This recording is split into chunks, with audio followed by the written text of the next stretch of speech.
Hi everyone, it's me. It's a blizzard today, but I wanted to make a video and talk about um, eggshells and what parents go through when they are in.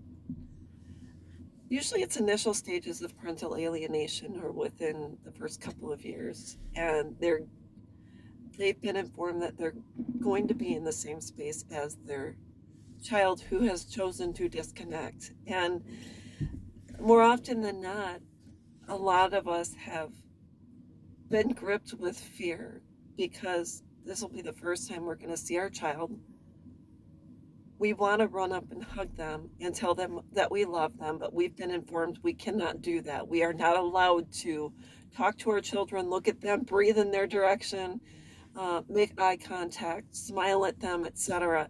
It's almost as if you have to restrain from being a parent and restrain from doing exactly what your maternal instincts tell you to do is run and grab them and hold them and say, "Hey, I love you. Hey, come back. Hey, I miss you." And now I'm going to hold on and I'm not going to let go because you left and I wasn't, it's almost as if they passed away and you weren't able to say your final goodbyes. And a lot of parents, when they're going to be in the same room with their children, don't know what to do. And then they're walking on eggshells because they're afraid. They're afraid of the repercussions if they do take a step forward, and that child is going to turn and run away and they're not going to see him again. So they're just going to enjoy being in the same space as them for the time being. Even if you can't see them, even if you can't touch them, hold them, talk to them, share an experience with them, you kept at an arm's length. So a lot of parents do. A lot of parents go through this a severe anxiety as to what should I do, and they ask their friends, "What do I do when I see my son or daughter?" And a lot of us feel like we're walking on eggshells. And I want to talk to you about eggshells in just a moment because I'm going to tell you. Let's talk about it. Eggshells, what are they good for? Well, we have chickens and we have eggs, and when you make eggs, you have eggshells. And normally, if you don't have a compost, you just toss them out in the garbage. But actually, eggshells are excellent for compost, and it creates fertilizer, and fertilizer is meant to help things grow. So when you're thinking about being in the same space as your child has who you've been told does not have a desire to talk to you and you're not supposed to approach them, instead of thinking about walking on eggshells, what I want to talk about is we can walk on the eggshells, but then we're going to take those eggshells and plant them in our own garden, create a fertilizer so we can grow ourselves, so we can nourish ourselves, so we can grow a garden in our own lives. And the garden in our own lives is going to consist of other people who are walking the same path as we are. We are going to use our fertilizer to help us grow and help others grow. And so instead of thinking about walking on eggshells around our kids, the one thing I can say is I'm going to share my own experience, and I've probably shared this before, is I went through parental alienation, and my daughters did not talk to me. I was served with a no contact letter, and that was it.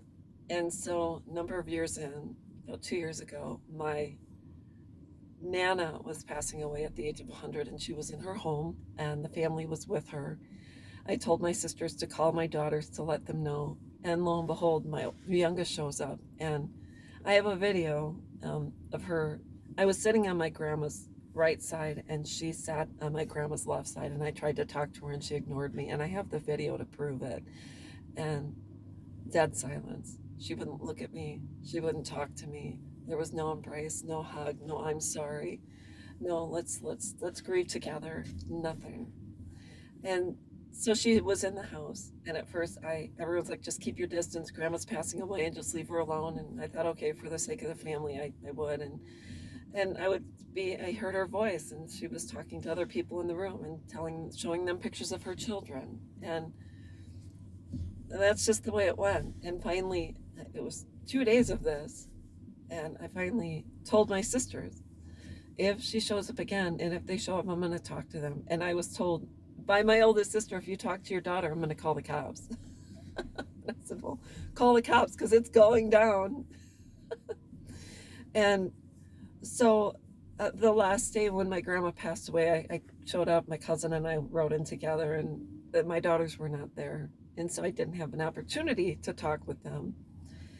And so then at the funeral, they were told to come and say hi to me, or at least give me a hug, and they refused, both of them, and said we don't have to. And they went and sat with other people, and that was fine. And I sat with my people, and this and that. But I just want to say there's no rhyme or reason when you're going to first be seeing your children at an event, and you're kept at arm's length, and you don't know how they're going to react, because you don't know. It's one of those situations where what's going to happen. And all I have to say is a lot of times, um, it's all about self-preservation. And there's a song, it's called Be Not Afraid. um, we used to sing it in church. It's called Be Not Afraid, I Go Before You Always, Come Follow Me, and I Will Give You Rest. And I just have to say, the most important thing you can do is get a hold of yourself and get to the point where you can be not afraid. um, because other people have gone before you always, and then come follow me and I'll give you rest. Come, join your friends and allow them to give you rest. Show up at the party, have an exit plan. You don't have to stay. If you have to stay for 5 minutes and you have to leave, and that's all you can handle, that's fine. And if you can't be there and you feel like it's too much, you can send a card. A lot of condolences are online now.